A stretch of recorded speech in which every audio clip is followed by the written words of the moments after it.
quiero anunciarles que vamos a estar estudiando el libro más espectacular de los 66 libros que existen en la Biblia, que todos son espectaculares, pero este habla poderosamente de Jesús, Jesús Dios, el Evangelio de Juan.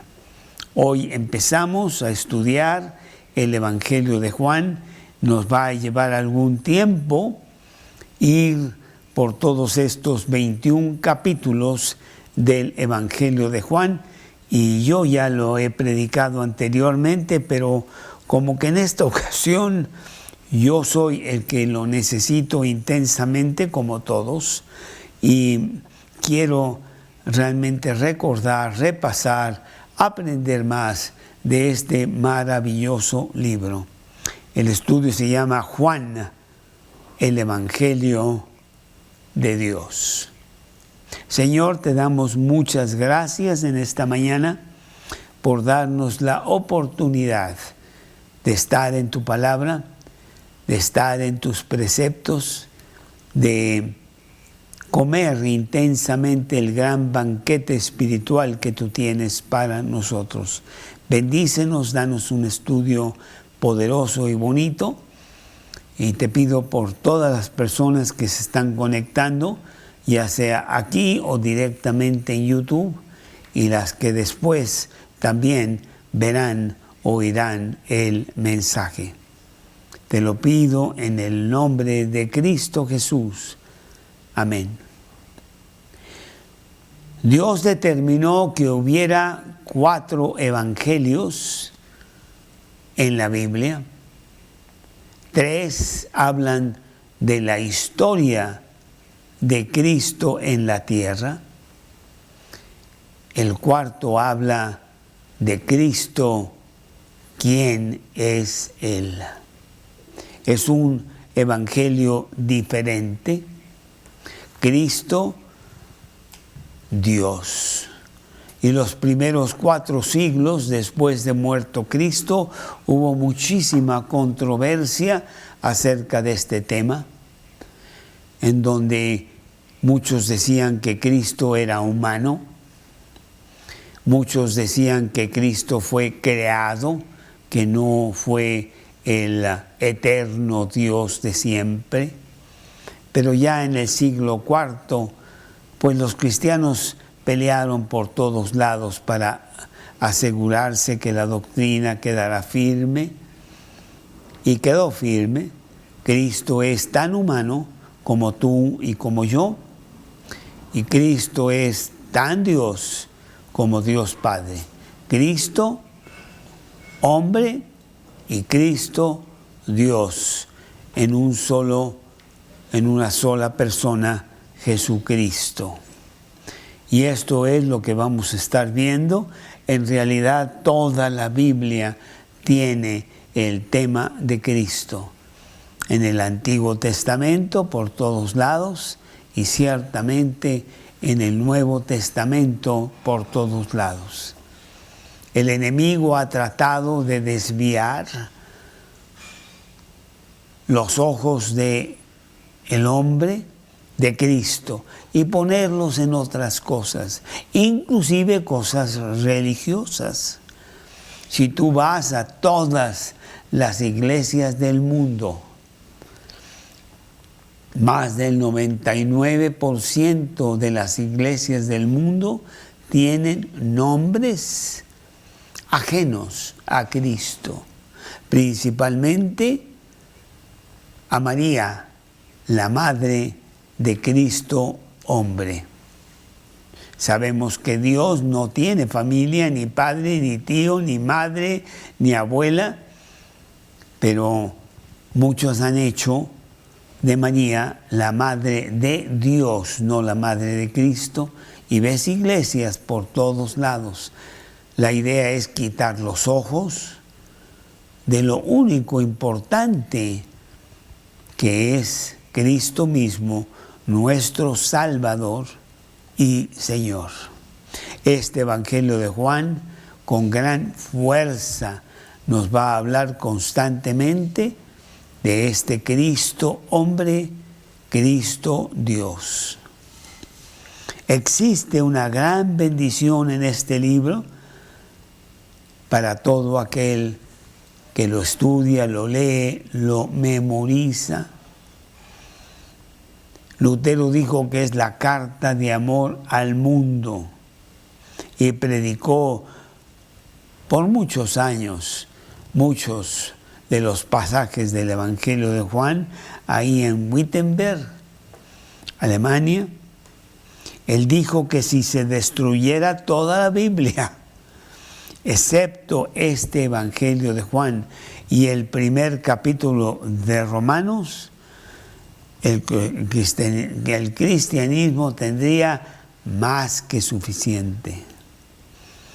Nosotros, aquí con nuestra querida versión de Reina Valera 1960, porque hay otras buenas también, como la Biblia de las Américas, que salió en 1980, directamente de los originales, muy buena versión, pero nosotros estamos en español enamorados de Reina Valera 1960 y conocemos muchos de los pasajes del Evangelio de Juan, muy queridos, muy fuertes para nuestra alma, como Juan 3:16, porque de tal manera amó Dios al mundo que ha dado a su Hijo unigénito, para que todo aquel que en Él crea no se pierda, mas tenga vida eterna.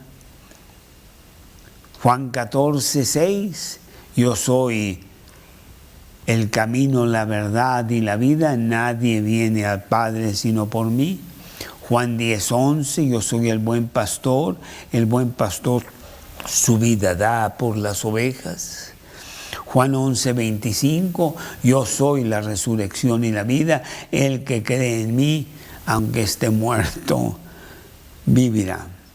Bueno, yo creo que podría agarrar cada versículo de Juan, que es muy querido por nosotros.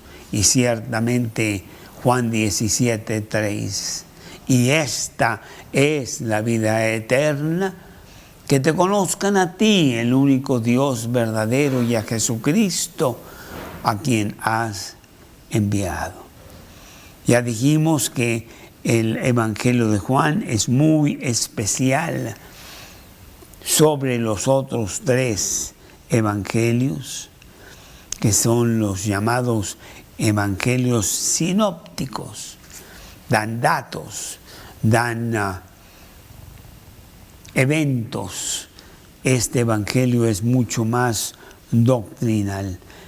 Este evangelio no habla de los Reyes Magos, no habla del pesebre, del nacimiento de Jesús, no habla de su bautismo, no habla inclusive de la cena del Señor.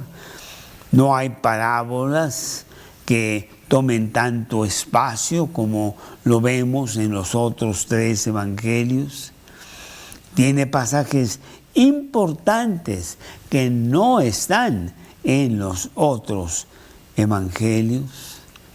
Sacamos de su temprano ministerio, que solo fue de 3 años, y se dedica a eso. Luego en el capítulo 2 de Juan ya está hablando de el ministerio público de Jesús, las bodas de Caná. Capítulo 13 es su encuentro con Nicodemo. Capítulo 4, la mujer samaritana. Y así todos estos capítulos. Sus enseñanzas de la última cena, que abarca 3, 4 capítulos, desde el 13 hasta el 17, de la última noche de Jesús con sus discípulos. Este libro ciertamente es muy, muy especial. Y es tan especial este libro que ha sido muy atacado. y su autenticidad ha sido cuestionada muchísimo. Hasta hace poco que ha habido más evidencia que ya los que la atacan tuvieron que empezar a callarse. Se decía que se escribió hace solo 200 años, 200 años después de muerto Cristo, por lo tanto, no de la pluma del apóstol Juan. Pero hay ya muchas evidencias históricas inclusive, en donde los críticos han cambiado, evidencia abrumadora en este último siglo. Se afirma que este libro se escribió 40, 50 años después de muerto Jesús. Sabemos que el apóstol Juan murió en la isla de Patmos, más o menos en los años 90, y en esa época fue cuando probablemente se escribió este poderoso evangelio. Podemos decir 2, 3 cosas rápidas, porque quiero entrar más bien ya en el libro. Pero número 1, hay muchos descubrimientos arqueológicos recientes de papiros que se encontraron en momias de Egipto en la segunda parte del segundo siglo, a menos de 100 años de muerto Jesús, en donde hay porciones de este evangelio, como el capítulo 18, en donde dan evidencia a la fecha de origen de este evangelio.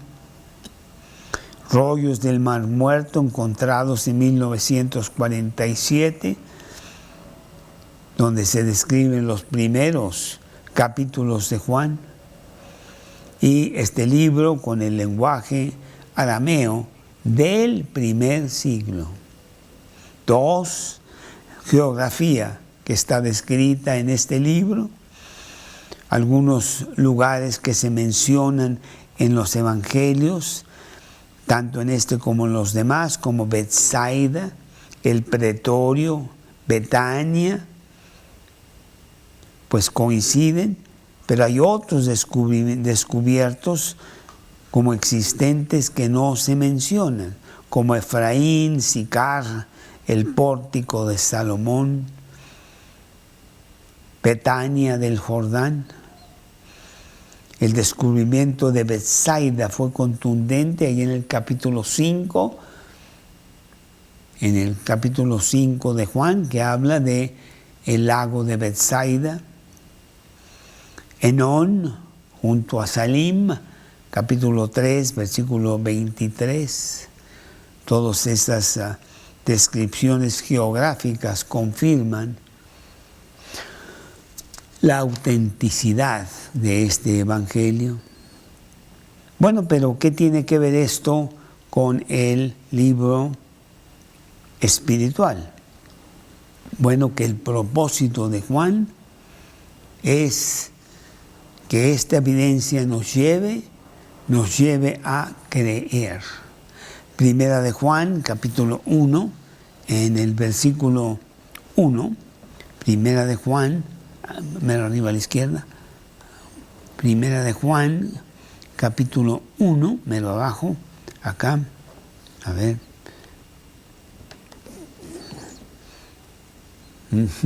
Primera de Juan, no sé por qué. A ver, si quieres lo hago yo. Esto sí puedo hacerlo. Primera de Juan, capítulo 1, versículos 1 al 3, que dice así: lo que era desde el principio, lo que hemos oído, lo que hemos visto con nuestros ojos, lo que hemos contemplado, dice el apóstol Juan en Primera de Juan 1:1, y palparon nuestras manos tocante al verbo de vida, porque la vida fue manifestada y la hemos visto y testificamos y os anunciamos la vida eterna, la cual estaba con el Padre y se nos manifestó. Lo que hemos visto y oído, eso os anunciamos, para que también vosotros tengáis comunión con nosotros. Y nuestra comunión verdaderamente es con el Padre y con su Hijo Jesucristo. Juan vio, Juan palpó, Juan contempló. Él sabía que tendría que ser sustentado con bases sólidas. Un evangelio tan atacado. Juan capítulo 20, en el versículo 31. Juan 20, 31. 31. Juan 20, 31. 20. 31 dice así. Bueno, desde el 30 realmente hizo además Jesús muchas otras señales en presencia de sus discípulos, las cuales no están escritas en este libro, pero estas se han escrito ¿para qué? Para que creáis que Jesús es el Cristo, el Hijo de Dios, y para que creyendo tengáis vida en su nombre. El Evangelio de Juan, la gran carta de amor de Dios para el hombre, es propósito que creamos que Cristo es el Dios que vino a redimirnos. Evidencia para creer y para entregarse a Jesús. El Salvador e Hijo de Dios. Yo te pregunto, ¿en dónde estás tú con respecto a este libro y el contenido de él? ¿Es Cristo el Señor y Salvador de tu vida? ¿Es Cristo lo más importante de tu ser mientras estás vivo? Buscando con profundidad compañerismo con Él, quien te regala la vida eterna al pagar Él en la cruz por ti tus pecados, para que no se tomen en cuenta cuando tú mueras y puedas entrar por la puerta grande al cielo y pasar la eternidad con Él. Bueno, depende de que tú vengas a creer. Y si ya crees, que seas fortalecido con esta creencia. Bueno, quiero hablar de 4 cosas acerca de Cristo que son muy importantes, porque Cristo es el centro de todo. Materialmente, todas las cosas fueron hechas por Él y para Él. Colosenses 1:16. Y espiritualmente, el que cree en Él, como dicen las Escrituras, correrán ríos de agua viva. Como dice Juan 1:12, mas a todos los que le recibieron, los que creen en Él, les ha hecho potestad de ser hijos de Dios. Creación material por todos lados, creación espiritual también por concepto de Cristo. ¿Cuáles son esas 4 cosas que vamos a ver rápidamente en esta mañana acerca de Cristo? La primera cosa es su preexistencia. Cristo no tiene principio, Cristo no tiene fin. Como muchas religiones, los testigos de Jehová, los mormones, creen que Cristo fue creado por Dios. Cristo es Dios. Cristo siempre ha existido. Y por ello vemos el versículo 1:1 de Juan. En el principio aquí hay una palabra muy importante. En el principio era el Verbo. En el principio ya estaba el Verbo. Y tú dices, bueno, el Verbo, pero ¿qué tiene que ver eso con Cristo? Bueno, pues para identificar qué es eso del Verbo y podría entrar en lo que quiere decir esta palabra logos, tanto en griego como para los judíos, que habla de la existencia misma de siempre. Vemos el versículo 14 allí de Juan. Versículo 14, Juan 1:14, que lo podemos ver aquí, si volteas la hojita, lo podemos leer y dice así, Juan 1:14.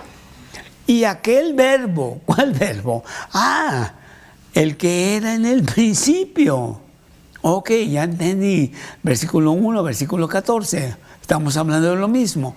Ok, aquel verbo fue hecho carne y vimos su gloria, gloria del unigénito, lleno de gracia y de verdad. Muy bien. Pero si nos vamos a Juan 1:1, Juan 1:1, que lo podemos ver acá, Juan 1:1, Génesis 1:1, Génesis, el primer libro de la Biblia, 1:1. En el principio creó Dios los cielos y la tierra. ¿Cómo? Juan dice, en el principio era, ya estaba el Verbo.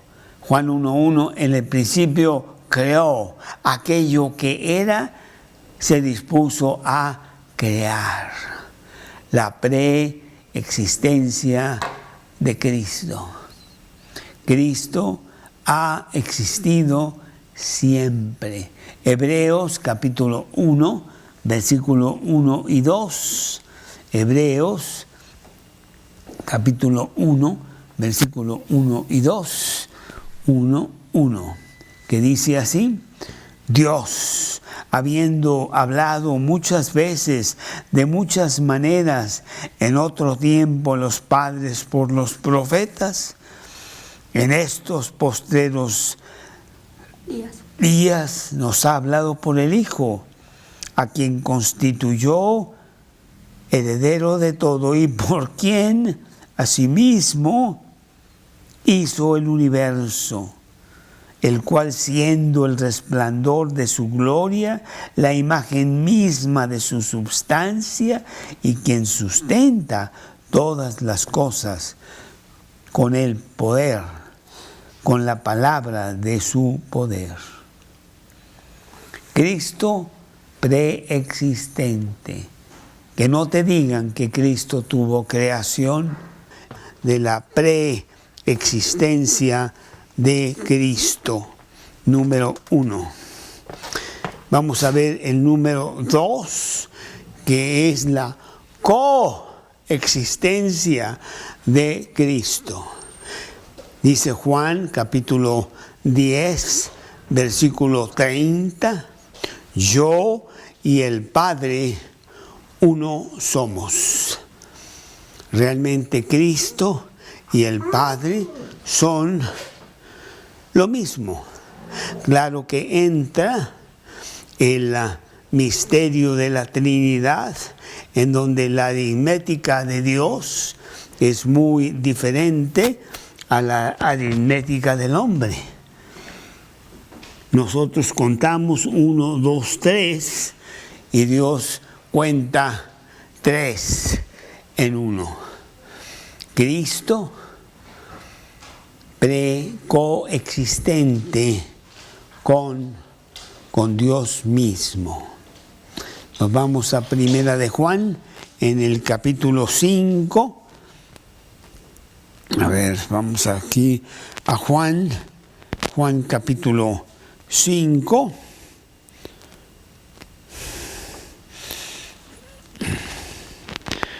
Juan capítulo 5, es Primera de Juan, capítulo 5, perdón.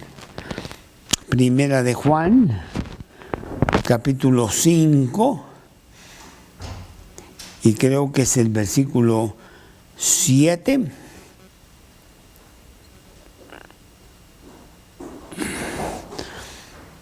Primera de Juan, que dice así, es el Primera de Juan 5, 8, 3.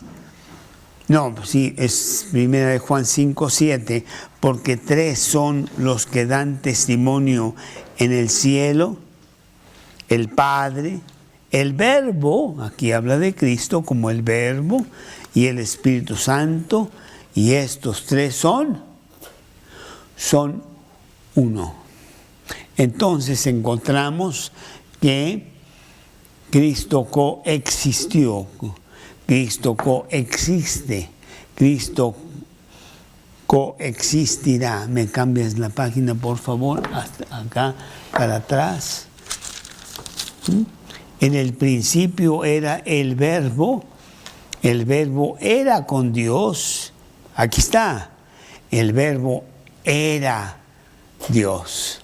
Cristo ha sido siempre Dios.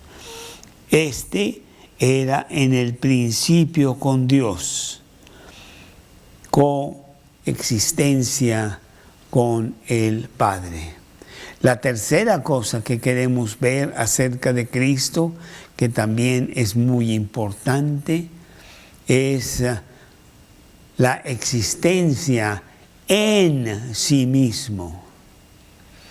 Dice el siguiente versículo: todas las cosas por Él fueron hechas, y sin Él nada de lo que ha sido hecho fue hecho. Cristo ha existido siempre, Él es, porque es. Nadie, yo por ejemplo puedo decirte que vine físicamente de la unión de mis padres, y tú también, todos los que estamos aquí en la tierra, pero Cristo no tuvo principio, Él existe por sí mismo. Preexistencia, coexistencia, existencia en sí mismo. Y en esta existencia en sí mismo queremos decir un par de cosas, porque dice el siguiente versículo, número 4 de Juan 1:4, en Él estaba la vida. Cristo siempre ha tenido vida. No le fue dada la vida como a ti o como a mí, sino que Él era la vida, existencia en sí mismo. Y la vida era la luz de los hombres.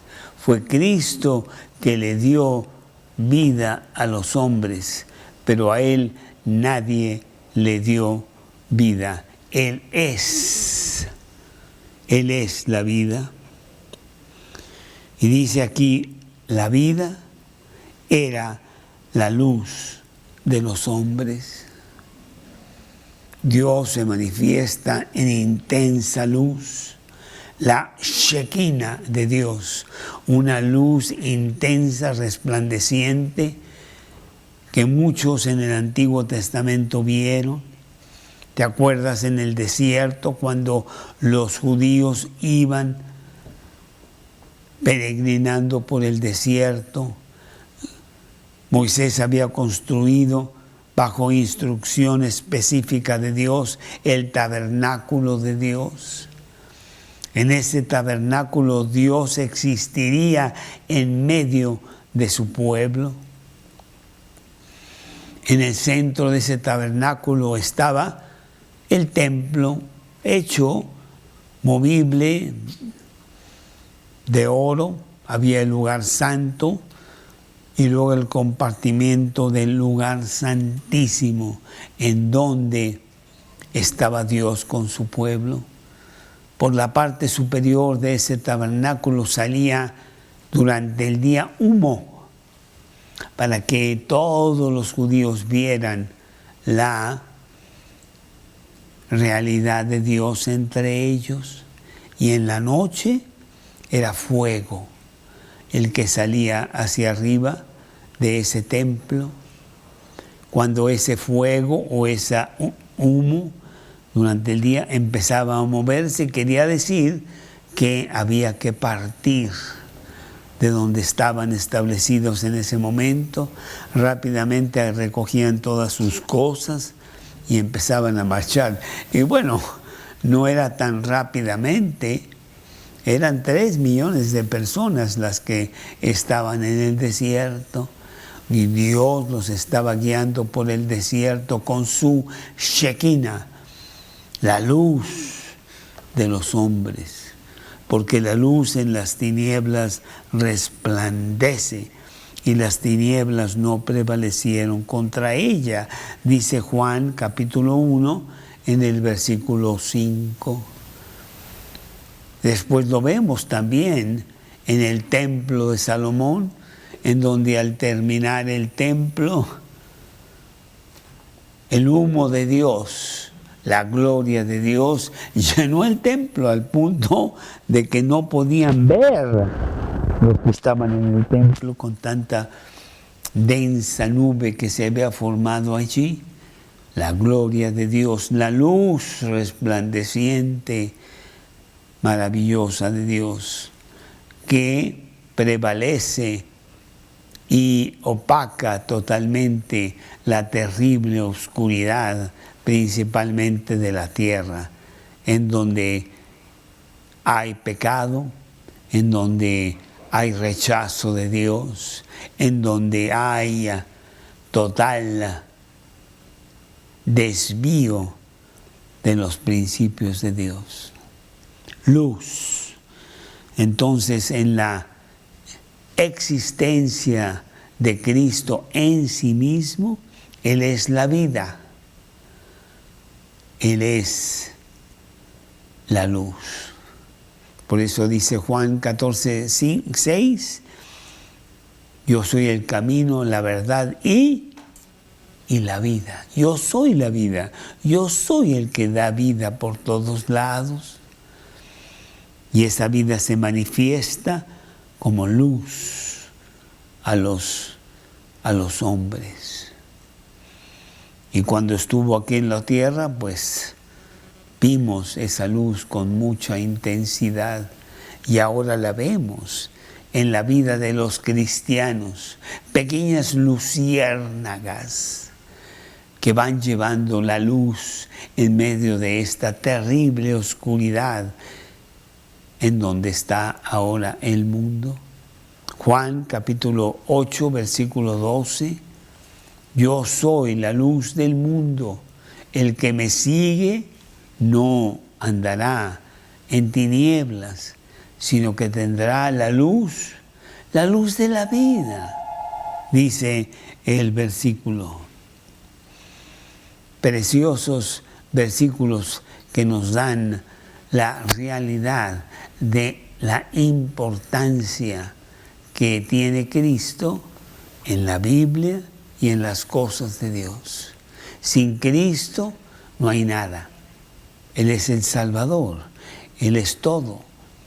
Con Cristo tenemos todo. Dice el versículo 6 de Juan, hubo un hombre enviado de Dios, el cual se llamaba Juan. No es Juan el que está escribiendo este libro. El que está escribiendo este libro es el apóstol Juan. Y aquí se habla de Juan el Bautista, que era primo de Jesús, según la carne. Hubo un hombre enviado de Dios, el cual se llamaba Juan el Bautista. Este vino por testimonio para que diese testimonio de la luz que era Jesús, el heraldo del rey que venía a anunciar que finalmente se cumplirían las Escrituras y Dios entre nosotros, Emmanuel, Dios con nosotros, venía con cuerpo humano a pasar tiempo con nosotros y resolver el grave pecado del hombre. Este vino por testimonio para que diese testimonio de la luz, a fin de que todo hombre creyese por él. Él es el todo. Nosotros llegamos al Padre a través de Jesús. Nadie viene al Padre sino por mí, dice el versículo. Y vimos su gloria aquí en la tierra. Él se manifestó con los hombres, le dijo a Felipe: ¿cómo me dices, muéstranos el Padre? Si me has visto todo el tiempo a mí, el que me ha visto a mí, ha visto al Padre. Juan 14, versículos 4 al 8, más o menos. Vamos a leerlos. Juan, capítulo 14, en el versículo 8, que dice, aquí está, ¿ya? No, ya te pasaste. Juan 14, le dijo Tomás, Señor, perdón, fue Tomás. Le dijo Tomás, Señor, no sabemos el camino. Jesús le dijo, yo soy el camino, la verdad y la vida, nadie viene al Padre sino por mí. Versículo 6. Si me conociereis, también conoceríais al Padre, y desde ahora le conocéis y le habéis visto. Y aquí entra Felipe. Ciertamente, Felipe le dijo, Señor, muéstranos al Padre. Muéstranos al Padre y nos basta. Jesús le dijo, tanto tiempo hace que estoy con vosotros y no me habéis conocido, Felipe. El que me ha visto a mí, ha visto al Padre. ¿Cómo pues dices, muéstranos el Padre? ¿No crees que yo soy en el Padre y el Padre en mí? Preeminencia, preexistencia, coexistencia, existencia en sí mismo. Vida, Él es la vida. Luz, Él es la luz. Siguiendo todavía con estos primeros versículos de Juan, en el capítulo 1 de Juan, regresando al capítulo 1 de Juan, versículo 7, aquí,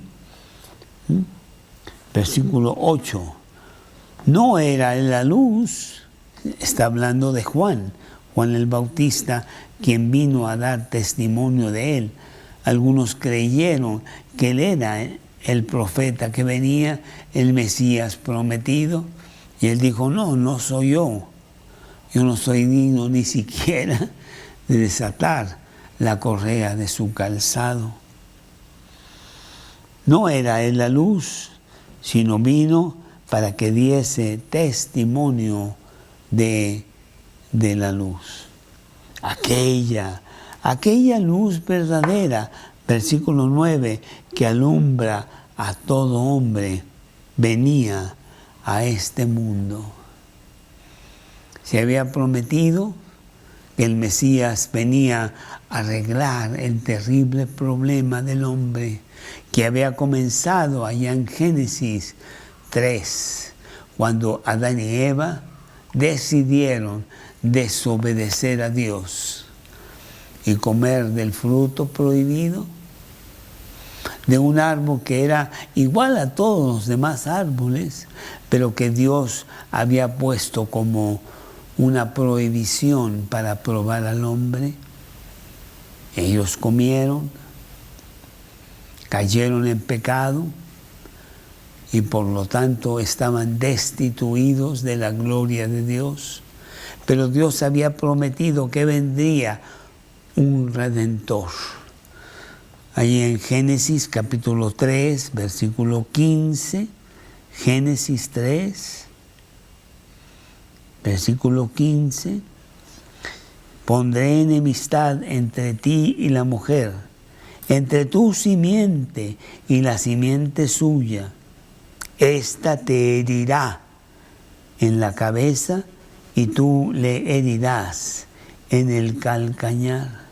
Aquí está hablando de la gran promesa de aquel verbo que venía a redimir al hombre. En los versículos anteriores dice que la serpiente había causado todo esto, ¿está bien? Y dice que habrá enemistad entre la serpiente y la mujer, entre la descendencia de la serpiente y la descendencia de la mujer. La descendencia de la mujer, te herirá en la cabeza, te va a destruir, te va a hacer pedazos. Cristo, descendiente de Eva, vendría a aplastar a Satanás, aunque Satanás lo iba a herir en el calcañar, le iba a dar una mordida terrible que iba a ser muy fuerte, pero no dañina eternamente. Y esto fue lo que pasó en la cruz, en donde Satanás instigó a toda la gente para que gritaran: crucifícale, crucifícale, pensando que esa iba a ser la victoria de Satanás, y ciertamente era la victoria de Cristo, redimiendo al mundo de sus pecados, para que todo aquel que en él crea no se pierda, mas tenga vida eterna. Versículo 9. Aquella luz verdadera que alumbra a todo hombre venía a este mundo. En el mundo estaba, y el mundo por él fue hecho, pero el mundo no le conoció. Dijimos ya que en Cristo están hechas todas las cosas, las que están en el cielo, en la tierra y en todo lugar. Colosenses 1:16, Colosenses, el último, ahí Colosenses 1:16. Porque en él fueron creadas todas las cosas, las que hay en los cielos y las que hay en la tierra, visibles e invisibles, sean tronos, sean dominios, sean principados, sean potestades, todo fue hecho por medio de él y para él. Y él es antes de todas las cosas, él es el creador, preexistencia. Y todas las cosas por él subsisten. Bueno, pues él vino al mundo, él hizo el mundo y todo lo que hay en el mundo, pero el mundo no le conoció. Aquí no está hablando de la esfera terrestre, está hablando de los habitantes del mundo, el hombre que decidió desobedecer a Dios, trayendo en su sangre aquel pecado de Adán que por naturaleza lo trae en su concepción, y tiene que venir a un Salvador para que le quite eso. El mundo no le conoció. Increíble que el dador de tu vida mismo, que te ha dado todo lo que tienes, todo lo que eres, es rechazado por el hombre. Y de los habitantes de la tierra, alto porcentaje se burla de Dios. ¿Dios? ¿Cuál Dios? Dios soy yo, que le digo a Dios qué hacer. Él es el que está en la silla de los acusados. Versículo 11, más específicamente, a lo suyo vino. Él vino a hablar a su pueblo, a Israel, a quien Él le había conferido la comisión de pregonar por todos lados la realidad del Dios único, y no lo hicieron. Yo estoy leyendo ahorita Primera de Crónicas, pero antes leí Primera y Segunda de Reyes, Primera y Segunda de Samuel, y ahora que estoy leyendo Primera de Crónicas veo lo mismo. El hombre terco, obstinado, desobediente, blasfemo, desafiante contra Dios, porque Dios necesita ser adorado. No lo que Él no necesita, sino que el hombre lo necesita.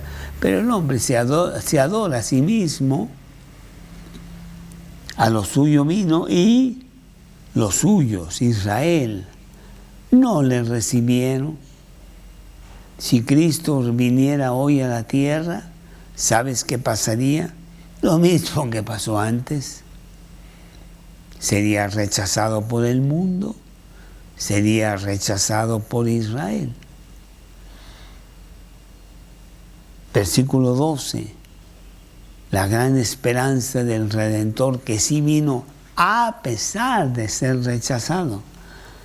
Mas a todos los que le recibieron, a todos los que creen en su nombre, les dio potestad de ser hechos hijos de Dios. Aquí está hablando del concepto claro de la adopción. El hombre no es hijo de Dios, el hombre es creación de Dios, pero para ser hijo de Dios tiene que haber una transformación. A los que le reciben, a los que creen en su nombre, a ellos exclusivamente Dios les da una carta de adopción. Nosotros, aquí en esta familia, Treviño, tuvimos 3 hijos adoptados. No eran nuestros hijos. Nosotros voluntariamente los trajimos a la casa con papeles legales para que perteneciesen a esta familia y tuviesen nuestro nombre y fuesen tan hijos como los hijos naturales. Y eso es lo que dice este versículo con respecto a Dios. Dios salió al mundo por allá a ver a los perdidos, y de los perdidos Él trajo hijos adoptados a su palacio. Les dio potestad de ser hechos hijos de Dios. Al traerte al palacio no te trae como siervo, no te trae como empleado, te trae como hijo de Dios. Y el versículo 13, los cuales no son engendrados de sangre, ni de voluntad de carne, ni de voluntad de varón, sino de Dios. La voluntad de varón hizo que yo pudiera venir al mundo al decidir mis padres tener un hijo, y bajo esa voluntad llegué yo. Pero los que espiritualmente nacen en Dios, una vida espiritual, no son engendrados voluntariamente por el hombre, no son traídos por carne, son engendrados. Les da vida a Dios, Dios mismo. Sino de Dios, dice el versículo 13. Por eso es tan importante la realidad de Dios, y va a ser tan importante el ver a Cristo en este libro de Juan, donde Cristo es el centro de todo. Con preexistencia, con coexistencia, con existencia en sí mismo, creador de todas las cosas que tú ves, creador de la vida, principalmente, no solamente la vida humana, sino principalmente la vida espiritual. Y ahora vamos al versículo 14 que ya mencioné, en donde vemos la gloria de Dios aquí mismo en la tierra, en una persona semejante a nosotros, con brazos y ojos y dientes, comportándose normalmente como todo humano, que Él decidió hacer por ti y por mí. Aquel verbo fue hecho carne y habitó entre nosotros. Nació de una mujer, creció como bebé a la infancia y a la adolescencia, y después a ser adulto como todo hombre. Sintió dolor físico, tenía también dolor espiritual por lo que veía en el mundo, pero hubo una sola diferencia entre él y nosotros: él no pecó. Primera de Juan, capítulo 3, versículo 7. Primera de Juan, muy abajo en allá, Primera de Juan, ahí está, capítulo 3, versículo 7. Espérame tantito, yo creo que es el Primera de Juan 3:6, yo creo que es, déjame ver. Sí, 3:5. Sabéis que Él apareció para quitar nuestros pecados y no hay pecado en Él. Si Él hubiera tenido un pecado, Él necesitaría un Salvador que lo salvase de sus pecados. Y Él no sería Dios. No, Él vivió la vida perfecta que se te demanda a ti y a mí, y que no podemos tener. Por eso Él vino, para redimirnos de esa situación y pagar por nuestras faltas, para que nosotros pudiéramos tener la vida perfecta en Cristo como sustituto, porque Él la vivió por nosotros. Aquel verbo fue hecho carne, habitó entre nosotros, y nosotros vimos su gloria del Padre, Hijo, lleno de gracia y de verdad. ¡Qué maravilloso! ¡Qué maravilloso! Ese es el Cristo que tú y yo vamos a estar estudiando en este capítulo 1, 2, 3, 4, en este libro precioso del Evangelio de Juan.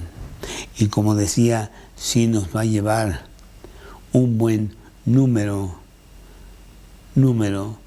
de semanas.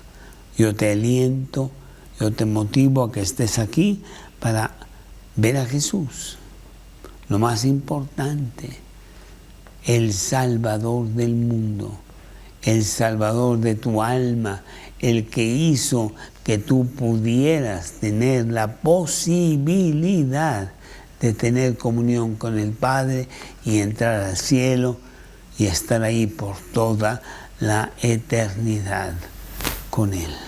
Filipenses capítulo 2, en el versículo 5.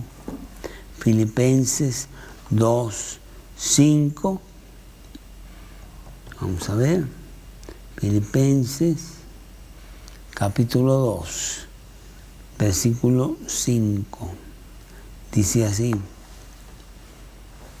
haya pues en vosotros este mismo sentir que hubo en Cristo Jesús. ¿Cuál sentir? ¿Qué hizo Cristo?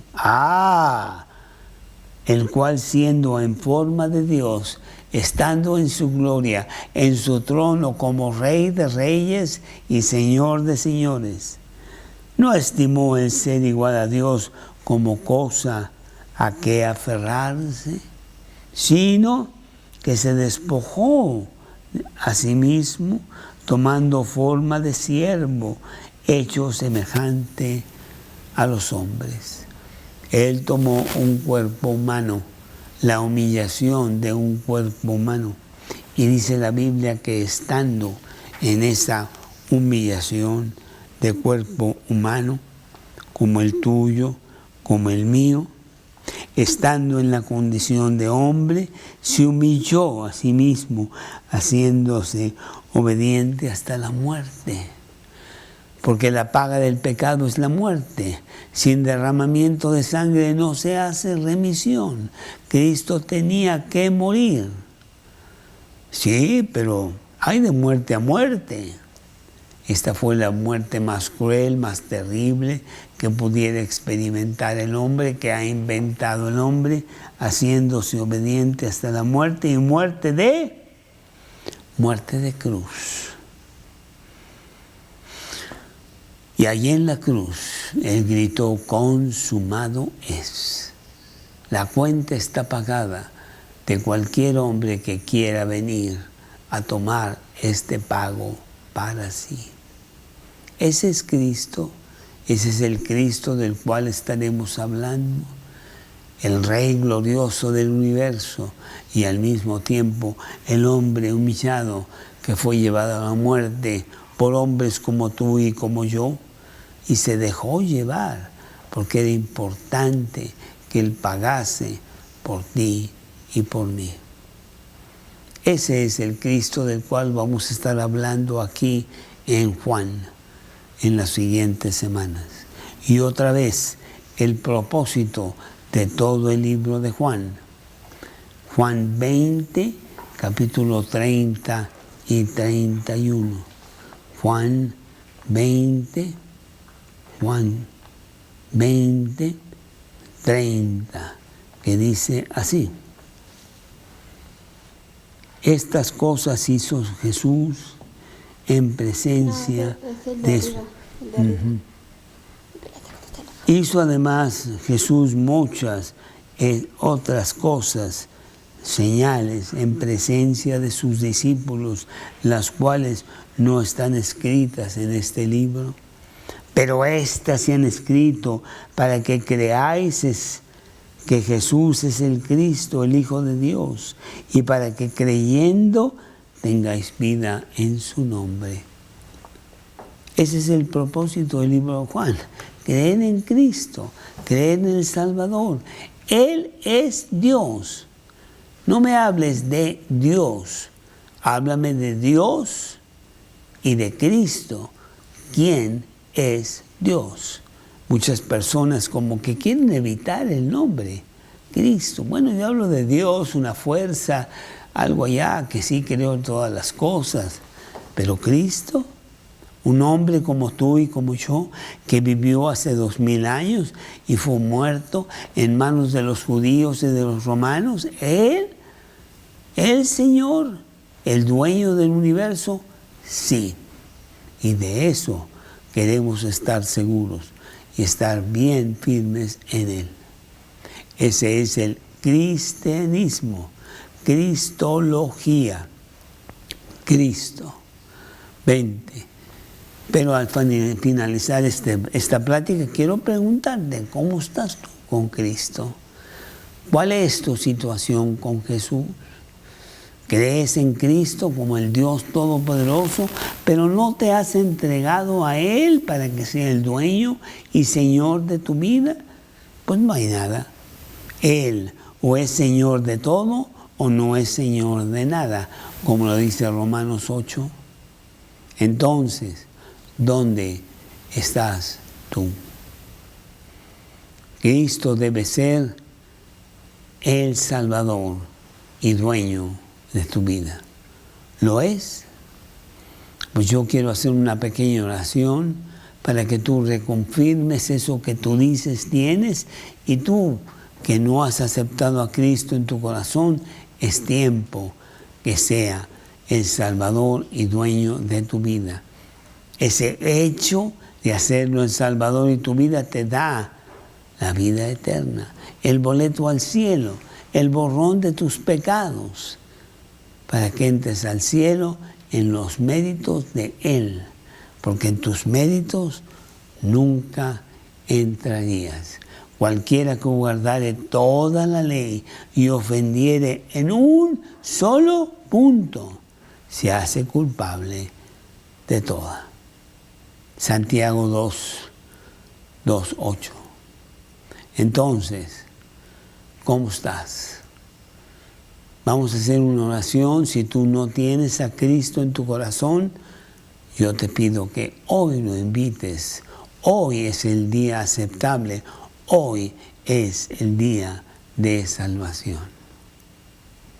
Dios, en esta mañana vengo a ti reconociendo que yo soy el Dios de mi vida y me ha hecho mucho daño. Quiero cambiar eso. Quiero que seas tú el que te sientes en el trono de mi vida y seas mi Salvador, el Señor de mi existencia. Entra, oh Dios, a mi corazón en este momento. Siéntate, Cristo, en mi vida. Y dime tú ahora, por donde tú eres el Señor, tú mandas. Te pido que entres y te sientes en mi corazón basado en las promesas de la Biblia, basado en lo que tú hiciste en la cruz por mí. Entra en mi corazón ahora mismo. Confirmo que tú eres mi Rey. Te lo pido en el nombre de Cristo Jesús. Amén. Bueno, pues ese es el estudio del día de hoy, muy bonito. Seguiremos penetrando en este precioso libro, capítulo 1, a partir de la semana entrante, 20, miércoles 11 de la mañana, todos los miércoles aquí estamos. Vamos a tener el gran banquete de el Evangelio de Juan. Muy buenas tardes, que tengas una buena tarde y el resto de tu semana. ¿Quieres poner sonido?